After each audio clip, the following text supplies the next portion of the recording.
All right, guys, this is a special episode with just the panel. The panel talks about multiple different subjects, including suicide, purgatory, hell, reincarnation, time travel, spiritually connecting, and how and when our panel met and got together to form the Communicators. Hope you enjoy the clip. Welcome to the Communicators, a Paranormal Journey. This is Kevin, your host, and we're here every Wednesday from 7:30 to 8:30 Pacific Standard Time. The call-in number for every show is 646-668-8373. Our panel tonight consists of psychics, mediums, trans-channelers, and empaths. So if you're looking for some psychic advice, or if you just want to reach somebody on the other side, feel free to give us a call. For anyone listening that would prefer an off-air reading, please visit thecommunicatorsgroup.com and leave your request there, and one of us will get back to you to schedule an appointment. Please keep in mind that shows are for entertainment and educational purposes only. Linda was sharing a story before the show started, and I'll let her kind of tell the story for the listeners because I think it'd be a good point to discuss for any of our listeners listening. Go ahead, Linda. Today is my son's last day at a company that did groundskeeping for a big shopping center in the city of Downey. The streets are called Apollo Way, and there's a Harcum Theater, and next to it, there's a big parking structure. He just got a text that a female around the age of 45 jumped the parking lot structure, committed suicide today, just roughly about an hour ago. And it's probably going to be on the news. And it's quite sad because the family is going to hear some horrific news. And, you know, we don't know much about that individual, but it's quite sad to know that someone was in so much pain that they couldn't see anywhere out other than committing suicide. And great subject to talk about, even spiritually. Absolutely. You know, depending on what religion you follow or whatever, there's a lot of misconceptions about what happens when you commit suicide. You know, I was raised Catholic, so of course it's if you commit suicide, you end up in purgatory or you go to hell. I don't personally believe that, but it'd be interesting to hear what everyone's take is. And especially you, Linda, talking to anybody. I know we've had several callers call in the past who they have had loved ones commit suicide. And you're still able to communicate with them. So they're clearly not in hell. I don't know if you remember the one whose father committed suicide. This was a few years back, and we got that it was a suicide instead of somebody killing him. Do you remember that? It was a neighbor or something like that, and she was wondering if the neighbors had something to do with his death, but you were able to communicate with the father? Yes, because there was a situation where the father was being taunted by the neighbor. There was a lot of neighborly disputes. And so One day they found him dead in his tool shed or something like that. Yeah, it was the tool shed. Yeah. Yeah. You know, I could also talk about, and in fact it's very interesting because I'm going to see the family tomorrow. This individual came to me roughly about 4 months ago, and he was told by some other psychic medium that his brother's spirit was being taunted or was not resting, and that he was going through so much, and that they would have to do some spiritual releasing of his spirit, and he just felt in his heart it was not true. So I was able to connect the brother to his brother. And what came out in that read was the following. Apparently for a long time, he was suffering with a lot of mental issues. And none of the siblings knew that he was suffering silently with mental health. His siblings are all very well-to-do, but he was not able to progress in life as his siblings were. But yet he was a highly intelligent man. When I started making the connection, there was so much coming through. What was going through his mind in the beginning, his feelings, his emotions, and the pain. He talked about a pain that was so deep in his heart that it seemed like nothing he could do to heal that pain. the brother did affirm that they assumed that he was always high on drugs or he must be secretly drinking. But when they did the autopsy, it showed no sign of drugs, no sign of alcohol, and in fact, his organs and so forth were never damaged by any type of drug. So what this gentleman did was he went through a fit and he jumped out the window of his mother's home. The home was on a mountain, and he jumped out the window, and of course, he passed. He was not in purgatory. He was not in hell. In fact, he affirmed that he was going through transition. But he did come in a big ball of light. He was happy. He was smiling. He was telling his brother various things that only the brother knew. And at that point, he kept saying that he wanted to talk to his mother. He wanted to specifically say to her that he was sorry for leaving the way he did and putting now pain in her heart. And he had to explain why he was feeling the way he was. So my client got his mother on phone and had her via Duo, and he put his other family members on a video conference, so they were all on the phone. And not only did Spirit come with saying, oh, one brother is at his beach house, and he has this and this in front of him. So he starts describing everything around each of the siblings and even the mother. It was really hard for the mother to listen because she cried a lot. But she had her daughter with her, and the daughter was there, monitoring the mother. But I did not see hell. I saw beautiful light around him. He was at peace. He no longer was tormented by what was hurting him. He did explain, though, that trauma that he experienced as a very young child, and he was never able to overcome that trauma. And somehow it stood with him and started creating issues. But things that he said and how he explained it to his brother, by the way, who is a doctor, he clearly explained issues of his brain. He kept saying, one day I would be fine, and then the next day I couldn't feel an arm. I couldn't feel my leg. So there was things going on with him and things he would be seeing that he couldn't comprehend. Was it mental issues seeing things, or did he have the mental issues while he was seeing it, or was it more of spiritual nature? He explained it more of a trauma he couldn't get over. It had to do with the passing of his father. He was young. He couldn't receive it. He had a good relationship with his father. Then he started dealing with anxiety, depression. He said that when he would meet people, he was afraid to shake their hands because his hands would be full of sweat. He was embarrassed about that. He started reading the Bible, trying to seek a spiritual journey, but he said that his connection to the Bible and him, he didn't understand. He just felt that he was just not himself. And he would go through high levels of anxiety. He dealt with them by himself. He never sought medical attention, and he just did a lot of hiding in his room. That did come up. Yeah. So he clearly had post-traumatic stress from it all, dealing with depression, anxiety, and then probably stayed in his room because he couldn't handle anybody else's energy around him. Yeah. I don't believe in the taboo or the words or religion that we go to hell or we stay in a purgatory or we stay attached to earth and we don't leave. I got all that to be untrue. Very much untrue. I agree.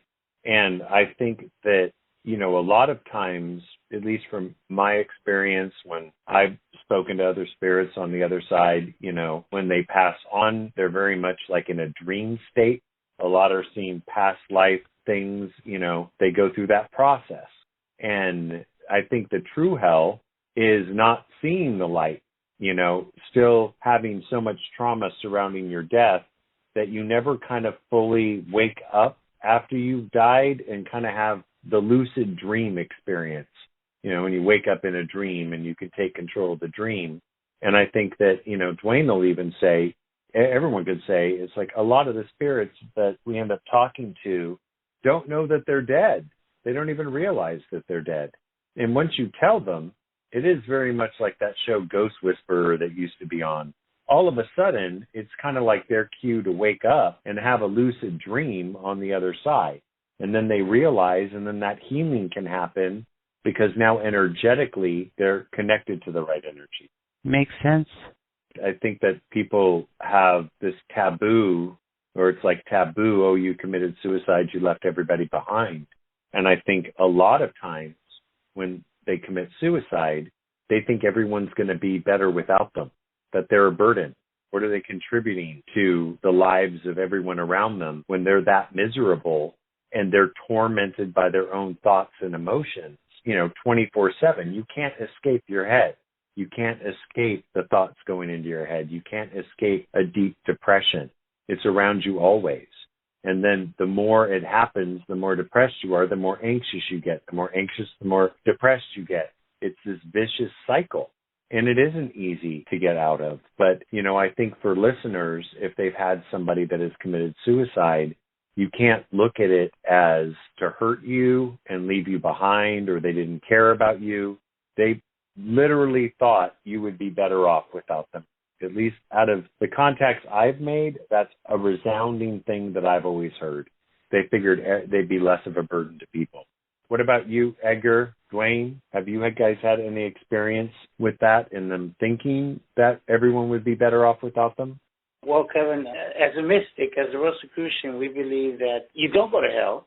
The reason why we came to Earth is to be one with God, or one with the holy nature, or whoever you believe that cosmos, spirit, and energy is, okay? And it takes more than one lifetime to get to that plateau, or right? So every time you come to this earth, you evolve and you take further steps into becoming one with all cosmos energetic being that's out there, right? And part of you being holy or one with God is actually living with everything that life throws at you, while you're here. So the mere fact that sometimes people think they are going to get away from their problems, yes, they obviously did. But when they come back into this world, they're pretty much going to be stuck in the same place once again. So that's what I've experienced with some of the suicide people that I've read for, and people who they left behind.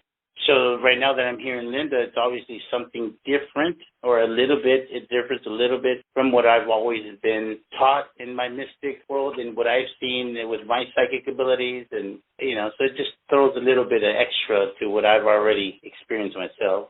Yeah, definitely. Dwayne, what are your thoughts on it? I agree with Edgar. So what happens is that we still have our stuff that we need to do. So even if you're going to commit suicide, everybody, whoever commits suicide, I imagine they commit suicide for a variety of different reasons, but escaping their own trauma and own life path by committing suicide, when they come back in their next life, they are just going to have to start from where they left off. So it is an evolution of sorts in order to get more back to source, to find that oneness that we are or who we are. Interestingly enough, I have these weird dreams. I dream about my past lives all the time. I dream about some place that I've never been, that I will never go to, and I go back to that same place in that dream. I had like 3 or 4 dreams that I always visit of me in like a different lifetime. Anyway, I had this one person who dreams of a past life as an animal. They were an animal in a really? past life. They broached that barrier between that life and this life.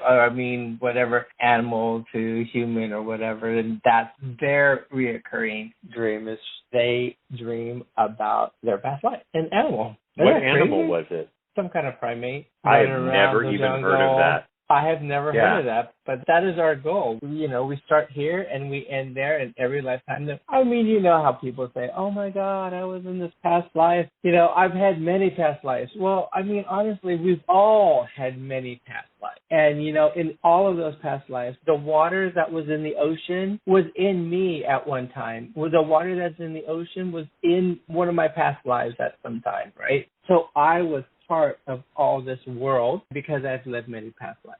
But some people say that, you know, oh my God, I was Cleopatra in a past life. You hear that all the time. Yeah.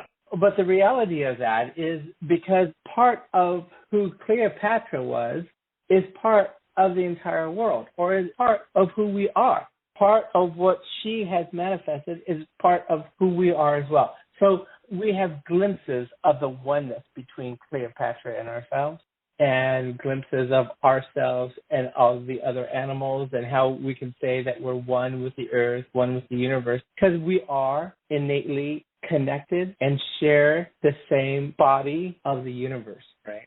So when people are just saying, hey, I'm having too much of this one world, they commit suicide, they're going to come back in another lifetime just to follow up with where they were. You know, I've always kind of had this thought. It's much more kind of like a philosophical way of looking at reincarnation, death, and everyone. And I don't think I've ever talked about it on the show, but I have dreams all the time of people that I know, but I don't know them in this life. It's almost like there's this whole other life that I lead and that I remember. I remember these people. I know them in the dreams when I see them. I can visualize in my head these dreams and where we always meet up. But what I always thought was interesting is everyone thinks that when you're reincarnated, it has to be at a future date. And I've kind of always pondered that. Like, what if it's not just always a future date?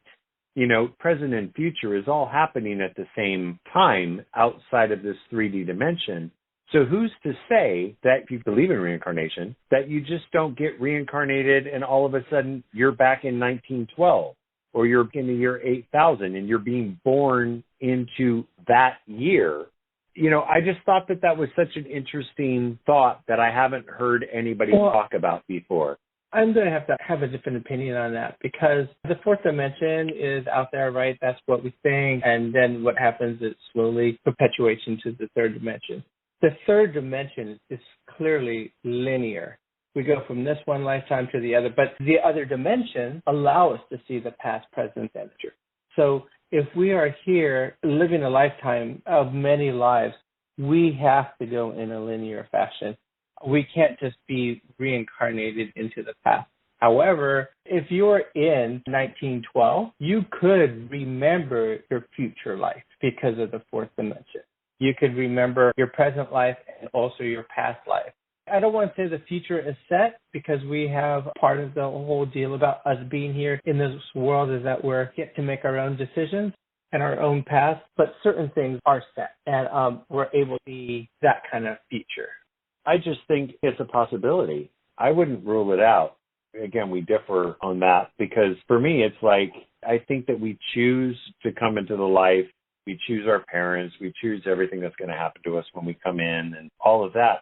I just think that being able to be reincarnated into a far distant past timeline, whether it be an alternate dimension or the multi-universe theory or what have you, you know, I've read for people that have had lives on other planets that they remember.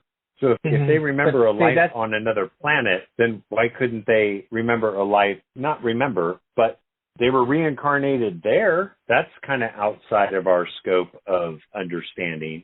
So why couldn't people do that? If it's all happening at the same time. I'm just going to have to disagree with you because this third dimension is linear. I mean, that's just the construct of this third dimension, you know. No doubt that we were seeded from different alien races in the future, right? Or different alien races from here and there. No doubt that, you know, some people identify more with the Pleiadians or with the Syrians or, you know, some wherever they may identify with, that is like encoded in their genes. But it's almost like Earth is a different place. So they reincarnated several millennia in the Pleiadians, And then they were like, oh, Earth is being born. It's a new place. It's a new housing community. So let's go to Earth and let's see if we can raise the vibration of Mother Gaia so that we can help Mother Gaia ascend. So this is everybody helping each other become more of an ascended being. Yeah, I can see that. And I agree with the linear. We're in that linear time. Time is like slices. So there's like the Earth now, and I believe in time travel, and I believe that aliens can time travel. I know that aliens can time travel. And if they can, I just think that we have the opportunity when we reincarnate, like you said, to go to another planet or whatever. And if there's really multiverses going on in the universe, I think that there's just a lot of options. I think we're never going to know until we die, you know. But Edgar, Linda, what do you think about all that? I kind of agree with Dwayne because of, like you said, the linear situation we have here. I do believe that they are all parallel lives, but I find it hard to travel back into time. I have no problem traveling into the future because I do that daily. I see for people, right? I'm a tool from the cosmos to be able to share things with the people that I read for. I can travel into the future myself and see what's going on. I have no problem with that. But in terms of back, even I have a hard time traveling back to seeing the past myself. So I tend to agree with Dwayne, and I'm not saying it's 100% certainty, obviously, but that's my take on that. Linda? You know, for all the years that I have been doing reads, I have yet to come across someone who's been reincarnated. Really? Wow. Not one. And it's also interesting, I've always been told this by spirit, you know, because sometimes people say, how come you didn't mention that my uncle was going to die at this date or any warning about it? And it's funny, I do believe this, we all know our date of birth, but we don't know our date of death. I believe that we've predetermined that date, we just don't remember it. Yeah? I mean, that's what's interesting about talking about it, you know, going back to like the suicides.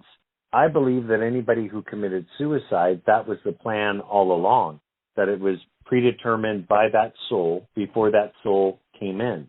I believe we travel in groups of souls and we go through lifetime after lifetime with each other, playing different roles, kind of like a cast of a movie or a cast of, you know, a Broadway show. You know, a friend of mine who passed away in 2010, she used to call those special, really close connections in her life seeds, soul seeds, as if God is a big pine tree. And in the pine cones, you have a select number of souls within that pine cone. And then that pine cone kind of falls off, and that soul group goes off together, and they live all these different lives. They learn all these different lessons, and they change from lifetime to lifetime what roles they're going to play. And I always thought that was a really interesting way to look at it. Everyone can't deny that there are times that you meet somebody and the connection is so strong, you just feel like you've known them forever, you know. And my friend Kim, a long time ago, but I moved into like the first apartment by myself. It was this big apartment complex with a nice big courtyard on the outside.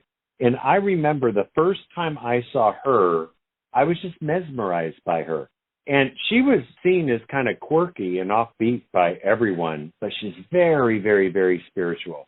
And she said to me that the first time she saw me, she knew I was one of her seeds. And she was a lot older than me. She's about 30 years older than me. And she's the one who really talked to me so much about spirituality. She was very spiritual, and she suffered from manic depressiveness and just really had a difficult life with that, but was one of the most loving people I ever knew.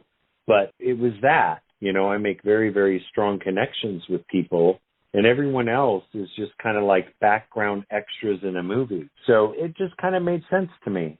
You know, I don't necessarily remember reincarnated lives, and we've had callers who have called in. I think there was one a few weeks back where you said he's jumping in and out of different dimensions.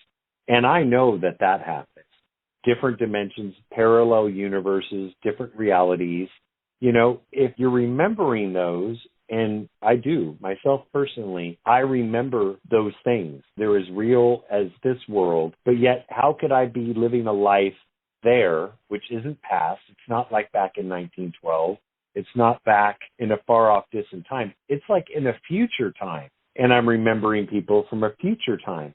How could it be that I remember that and I recall that if there isn't something to do with forward or backward reincarnation in some way, or a multiverse, or the dimension thing? Speaking of friends, I think this is a good time to let the listeners hear how we all came together. I get that question a lot. I joined a little bit later, so you guys have to start off with the pilot show and trying to get that picked up from a network, because that was a television show. You guys can talk about what you did with that and then how that eventually led to the radio show. So whichever one of you wants to go ahead. So all my life, I was looking for a medium, someone that was better than me, because I can help people and I can always see things, but I can never help myself. So I went from medium to medium to medium, and to, excuse my language, but, I would go see somebody and I would say, this guy is full of shit, or this guy is nothing compared to what I am. What the hell am I doing here? One day I was driving by one of the streets, I remember Paramount Boulevard, and my guide said, look to your left. It said Botanica, which is a Spanish word for like a spiritual healing place. They sell candles, and, I didn't want to go there. I was actually on my way to Taco Bell around the corner, and I went there, and I met some girl. I believe her name was Aida. I don't remember her name. And she did the card reading and everything. So I took the consult with her, and when I was done, I was a little intrigued by her, but I said, no, this is not what I'm looking for. And she told me, why don't you come on Saturday? I have a friend who's a medium, and you think I'm good. He's amazing. And I said, I'll take it, because in my mind, I've been looking for this for 20 years, and I can't find someone like this. So I took that consult, and the minute I walked in, I fell in love with Linda. She didn't even need to talk. And she said, Mijo, this is this person coming through. And obviously I knew it was my grandma, who was my guide to begin with. And she just told me all these things that I knew was her. And I said, this is the lady that I've been looking for all my life. And it quickly grew into something else, a friendship, a mother-son relationship. I love Linda like a second mom. And this is how we got started. Then we went and we did some work, and maybe Linda can tell you, with my uncles who had been killed around 2 blocks away from where I met Linda. And it was 15 years prior. And she told me, hey, we have to go do some work to free them up because they haven't seen the light yet. So whatever you want to call it, they were stuck in purgatory, they were stuck here, they were stuck in whatever you want to call it. They were not seeing the light. And she helped us out with that. And we built this very, very beautiful relationship, I feel. Now I think we're going on 15 years that I've known Linda. That's how we got started. She's the one that told me, hey, you can see things too, can't you? And I said, yeah, but I'm nowhere near as good as you. I doubt myself sometimes because I want to be like you. And she said, no, you will be good. I promise you. And sure enough, it opened my third eye, and she's responsible for that. Here we go. 15 years later, we started doing a show together. We did something on TV, and Linda can explain all that to you guys. But this is how I met Linda. And Dwayne, obviously, we went to the same school. We're in the same profession. Dwayne worked for me after that for some years, and then slowly but surely he moved on to San Francisco. We stayed down here. So I've known Dwayne since 1996. Kevin happens to be Dwayne's partner, and that's how we met Kevin. And here we go. All 4 of us are here. And one thing I wanted to point out, Edgar, with what you said about how Linda kind of like opened up your third eye, that goes back to the seed that I talked about earlier. So you kind of go in soul groups. You kind of meet up at certain times, and it expands abilities. Like, I have seen that happen so many times in the psychic world, where you come in contact with somebody and all of a sudden your abilities just get exponentially opened. And I believe that that's because you and Linda have been through several lives together, or thousands of lives, who knows. And when you came together, because you're both psychic, that it instantly just synced up your radio station a little bit and helped you grow further. Sorry, I just wanted to put that in because you've mentioned that on a couple of shows, that instantly all of a sudden you could do more than you did before, and that Linda was the catalyst for that. You know what? Interesting that you say that, and now I'm putting two and two together because I'm now that catalyst for many, many, many other people that come to us here, and they come to get a read from me in person or over the phone, and I immediately tell them, hey, from now on you're probably going to see a lot more things. And sure enough, it happens, and the next time you tell me, you can't even believe the stuff that I see now, and so inadvertently I help them out that way too. And I was wondering how that happens, right? And I see now your explanations of some of the things, Yes, it's what I call reverse empathy. You're able to share your gift with others, and then they all of a sudden take it on. I mean, people that have worked with me for years all of a sudden start getting the earthquake buzzes. They get the buzzing in their ear prior to an earthquake or a volcano going off or some natural disaster. And I always laugh because it normally takes about a year and a half of me being around somebody for that to start happening to them. And they've seen it with me for so long because it like all of a sudden goes off at any weird time and they see me react. And then they're like, why am I getting a buzz in my ear? I'm like, sorry, it does kind of wear off on people. So I totally believe that. I also believe that nothing in the spiritual world is by chance. Everything happens because it has to. Like you said, I went to meet Linda because I had to meet Linda. We had to be together somehow in this world. Funny how Dwayne and I went to school, and maybe the first 2 years of school, we didn't really talk at all. And then all of a sudden, we talked more, and finally, we worked together for all these years, and we happened to be together. And Dr. Elena as well, and she worked at the clinic.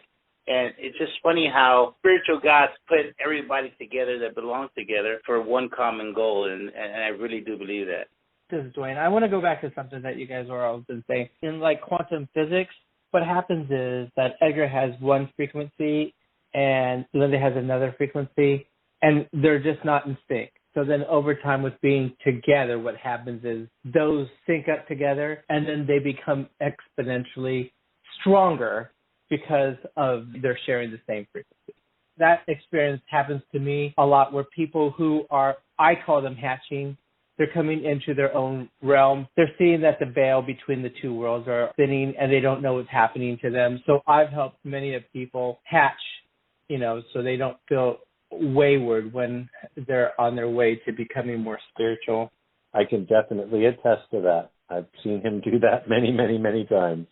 So, Linda, back to you and the show. And I know we're definitely branching out into a lot of different areas now, and we're on a lot of different platforms. We have our YouTube channel, which we're brainstorming different ideas for that right now. We're just putting clips up there from some of our favorite shows.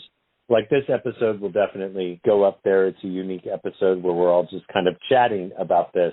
I know that you were on a different radio show, but then how it all kind of came about for the show now and where we see the show going.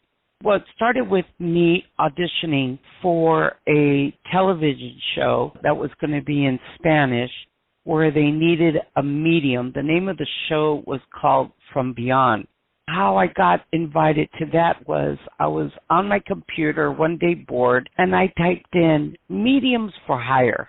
And it was on Craigslist, and something popped up, and it said, if you're a medium and if you're good, contact this email. So I sent a little bio to this email address, and they got intrigued. They set up a interview for me. And at first I thought it was a fake because it said, you got to park in Bugs Bunny parking lot number 2C. Like, they're mentioning Bugs Bunny, and you go past this place. Well, it was at one of the offices at Warner Brothers. And I went, and I sat there for a long time waiting because they were interviewing other psychics, and I was being nosy with my mediumship, and I just listened in when I wasn't supposed to. In other words, I did a little bit remote viewing, and I was writing down what I was seeing and hearing in another room.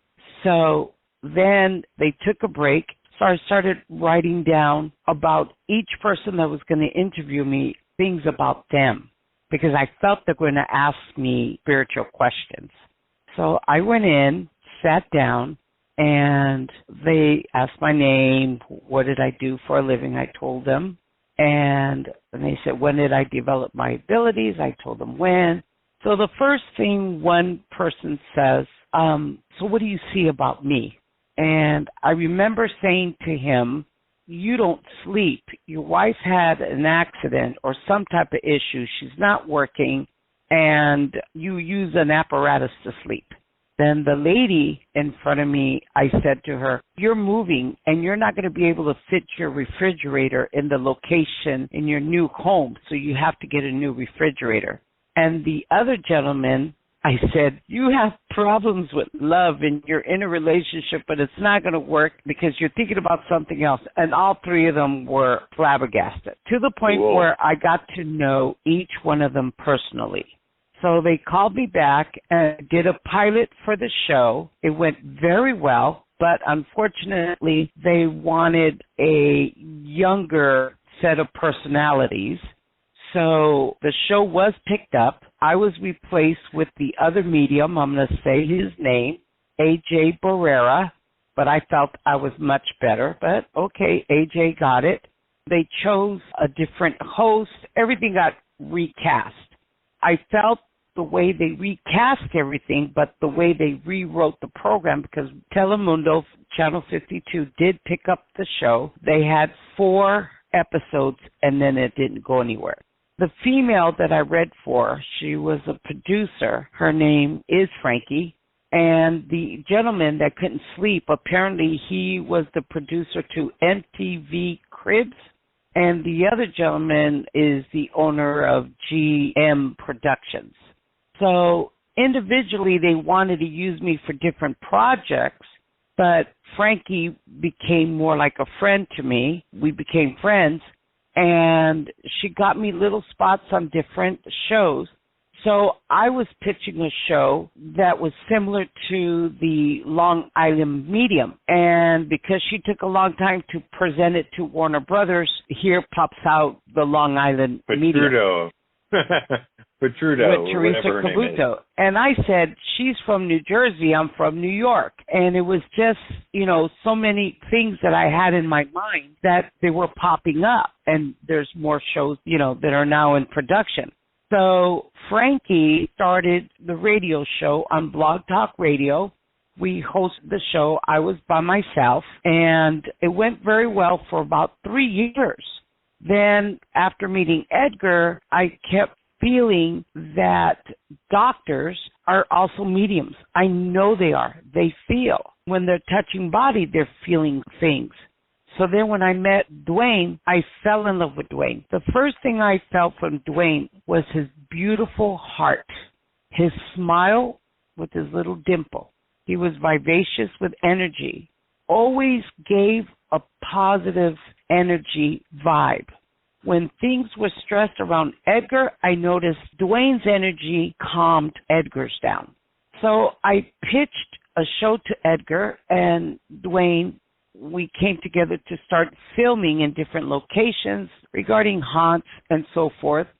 Some of them were very funny. I loved Dwayne's interaction with us, and still to this day, even when his voice is on the radio, how pleasant and how good his energy is. And not too long ago, I was going through some stress, and it was his continued persistence and energy that got me out of that funk. Dwayne, you have an energy that is so amazing, and you're so kind, and your choice of words and your positiveness to elevate people, it's amazing. And I hope I never lose contact with you in any way. And through you, we met Kevin. And Kevin, I read for you at that Botanica because I think... Yes. And you said that you were a psychic medium channeler, and I don't remember what came out, but it was your voice and your world of knowledge that also intrigued me. And I was pleased to know that you were Dwayne's partner because I felt a good balance there. When you lived by the ocean, when you said you were leaving, I literally got depressed. I said, you know what, they're way in San Francisco, and we're here in Downey. But I still feel, every time I say the word San Francisco, I feel the good energy. I feel the good vibes because you both project it so good, so well, and so eloquent.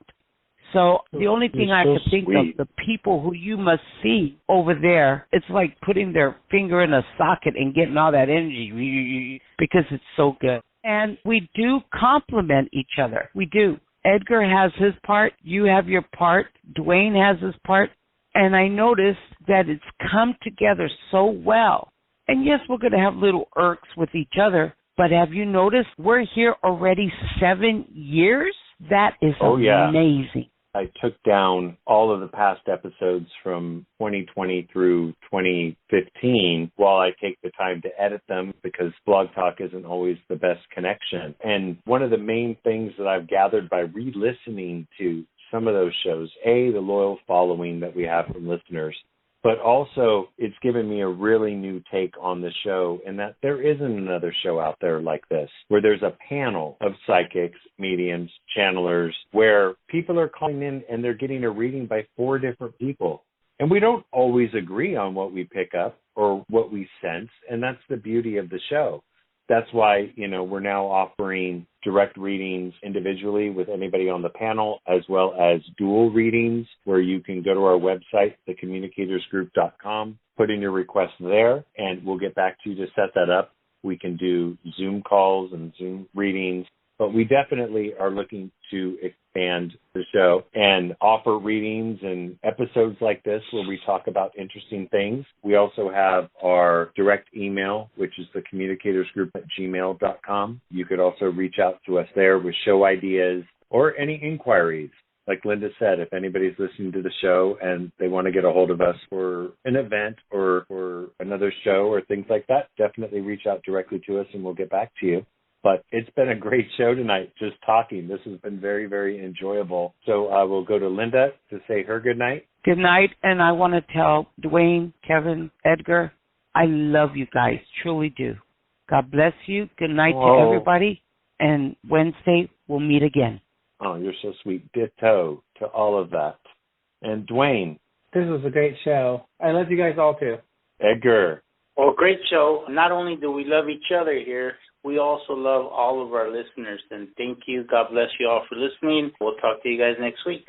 Thanks, everyone. Have a great night and a good week. Take care.